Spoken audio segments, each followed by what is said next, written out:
Bismillahirrahmanirrahim. Assalamualaikum warahmatullahi wabarakatuh. Bersama saya Alisa Herawati. Pada video kali ini saya akan menjelaskan mengenai kejang demam pada anak.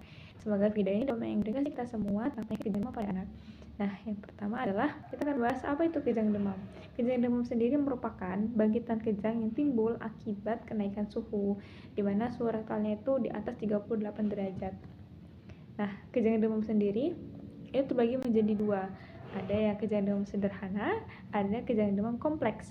Nah, kedua kejang ini dibedakan berdasarkan dari durasi kejangnya dan berulang atau tidaknya selama 24 jam. Jika kejang demam sederhana, kita garis bawahi merupakan kejang yang kurang dari 15 menit dan tidak berulang dalam 24 jam. Nah,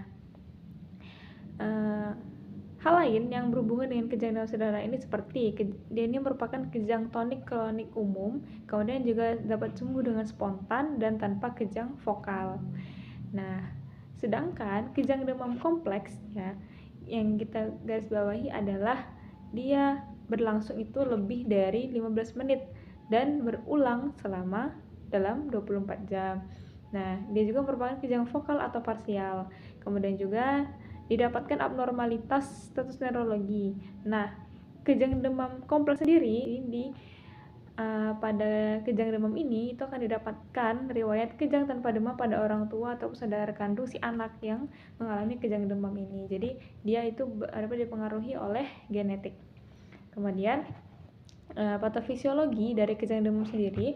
Nah, kejang demam ini terjadi karena respon tubuh terhadap infeksi ekstrakranial seperti otitis media akut, tonsilitis atau bronkitis yang menyebabkan demam akibat infeksi sistemik.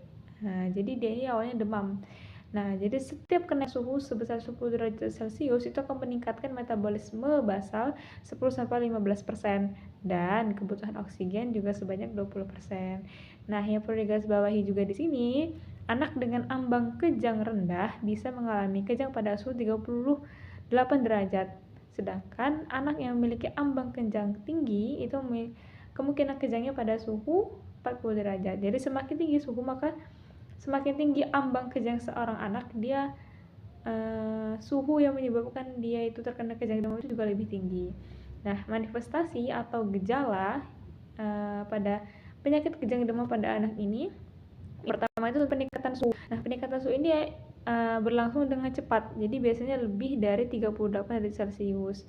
Kemudian juga selain itu dia mengalami infeksi di luar saluran susunan saraf pusat. Kemudian gejala kedua itu kehilangan kesadaran selama kejang. Jadi ketika anak ini kejang, dia kehilangan kesadaran. Nah, saat berlangsung itu dia tidak akan merespon suara ataupun rangsangan eksternal. Kemudian yang ketiga adalah pandangannya kosong atau bola matanya pun bisa dibilang terlihat menggelinding.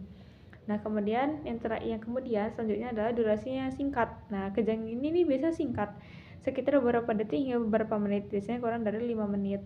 Tuh. Kemudian post-ictal drowsiness, mengantuk setelah kejang. Yang terakhir itu tidak disertai dengan gejala neurologis lainnya, yaitu kelemahan ataupun kelumpuhan. Nah, selanjutnya adalah faktor resiko yang mungkin terjadi, yang mungkin mengakibatkan kejang demam ini adalah seperti demam yang paling utama. Nah, kemudian yang selanjutnya adalah demam setelah imunisasi DPT atau morbili. Kemudian efek toksik dari mikroorganisme, kemudian respon alergi atau keadaan imun yang abnormal akibat infeksi. Kemudian perubahan keseimbangan cairan dan elektrolit di dalam tubuh seorang anak. Nah, kemudian kejang demam ini dapat diobati atau diatasi secara farmakologi, yaitu dengan menggunakan obat. Ada dua golongan obat, yakni antikonvulsan dan antipiretik. Nah, antikonvulsan sendiri itu terdiri dari dua jenis, yaitu diazepam dan phenobarbital. Kemudian antipiretik sendiri itu ada paracetamol dan ibuprofen. Nah, yang pertama itu ada diazepam. Diazepam ini merupakan pilihan pertama. Nah, di dalam obat yang dapat dipilih untuk digunakan sebagai obat pada penyakit kejang demam. Nah, efek samping ini dari diazepam adalah depresi pernafasan, hipotensi, sedasi, dan iritasi jaringan lokal. Nah, penggunaan diazepam apabila dikombinasikan dengan antipiretik itu lebih efektif dibandingkan dengan antipiretik saja. Antipiretik tadi seperti yang kita sebutkan di awal itu ada paracetamol atau ibuprofen. Nah, diazepam ini dia dapat menurunkan resiko kejang berulang itu dia dibandingkan phenobarbital, carbamazepine, dan phenytoin. Jadi dia lebih bagus di antara ketiga obat tadi. Nah, biasanya anak-anak itu diberikan secara intravena dengan dosis awal 0,15 sampai 0,2 mg per kilogram per dosis. Nah, diberikan perlahan-lahan, dapat diulang setiap 5 menit hingga maksimum 10 mg per dosis. Nah, adapun jika diberikan secara rektal itu diberikan berdasarkan rentang usia. Seperti usia 2 sampai 5 tahun itu 0,5 mg per kilogram. Kemudian anak usia 6 sampai 11 tahun itu 0,3 mg per kilogram. Dan kemudian anak di atas 12 tahun itu 0,2 mg per kilogram. Nah, dewasa pun, orang dewasa pun jika dia mengalami kejang demam tidak perlu diberikan secara intravena dengan dosis awal sekitar 5 sampai 10 mg, dapat diulang setiap 10 sampai 15 menit sesuai kebutuhan. Kemudian antikonvulsan selanjutnya adalah phenobarbital. Phenobarbital ini diberikan apabila jika pemberian diazepam ini tidak memberikan efek. Nah, apabila setelah misal seorang anak ini dia kejang demam lalu diberikan diazepam ternyata tidak mempan, maka dapat diberikan phenobarbital. Tapi phenobarbital ini memiliki efek seperti irritable, hiperaktif.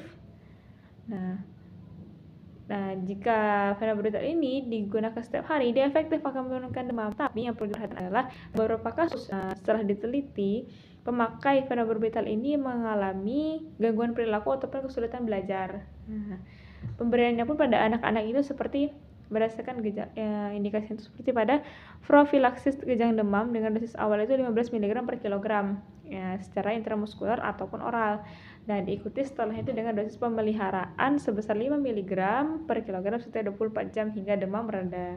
Adapun untuk orang dewasa itu pada dosis kejangnya itu dosis awalnya 20 mg intravena, kemudian dosis pemeliharaannya 60 sampai 200 mg per hari. Nah, setelah kita membahas antikonvulsan, ada lagi antipiretik yang tadi sudah kita sebutkan ada dua, yaitu paracetamol dan ibuprofen. Paracetamol sendiri, nah, merupakan first line atau lini pertama pada obat golongan antipiretik. Nah, karena dia dapat menembus blood-brain barrier.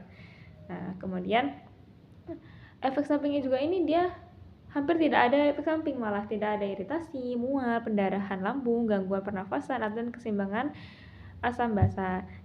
Juga aman diminum 30 menit sampai 1 jam setelah makan ataupun dalam keadaan perut kosong. Pada anak-anak, dosis paracetamol yang diberikan ini adalah 10 sampai 15 mg per kilogram per dosis. Kemudian dapat diberikan selama atau setiap 4 sampai 6 jam dengan maksimum tidak lebih dari 60 mg per kilogram per hari. Adapun orang dewasa itu pada umumnya adalah 500 sampai 1000 mg per dosis. Dan yang terakhir itu adalah ibuprofen. Ibuprofen ini dia efek sampingnya lebih banyak dan memerlukan perhatian khusus. Efek sampingnya itu diantaranya seperti mual, perut kembung, dan pendarahan, tetapi lebih jarang dibandingkan dengan aspirin ya. Jadi kalau ibuprofen dan paracetamol dikombinasikan itu dia efektif. Nah, dibandingkan kalau hanya diberikan ibuprofen saja atau paracetamol saja. Nah, anak-anak bisa diberikan itu 5 sampai 10 mg per kilogram per dosis. Dapat diberikan 6 sampai 8 jam dengan maksimum tidak lebih dari 40 mg per kilogram per hari. Walaupun orang dewasa itu umumnya dosis adalah 100 mg sampai 400 mg per dosis. Nah, baiklah, mungkin sekian yang dapat saya sampaikan mengenai kejang demam dengan beberapa tambahan seperti manifestasi, faktor risiko, kemudian juga patofisiologi, dan yang terakhir adalah penata laksanaan. Selain penata laksanaan dengan obat-obatan, itu juga bisa dengan kompres supaya menurunkan suhunya, atau juga dia dengan disarankan untuk menggunakan pakaian tipis pada anak-anak ini supaya suhunya itu lebih cepat turun gitu. Oke, mungkin itu saja dapat saya sampaikan. Semoga video ini bermanfaat dan dapat mengedukasi kita semua mengenai penyakit kejang demam dan bermanfaat di kemudian hari. Saya Alisa Herawati. Dengan ini Ucapkan terima kasih. Wassalamualaikum warahmatullahi wabarakatuh.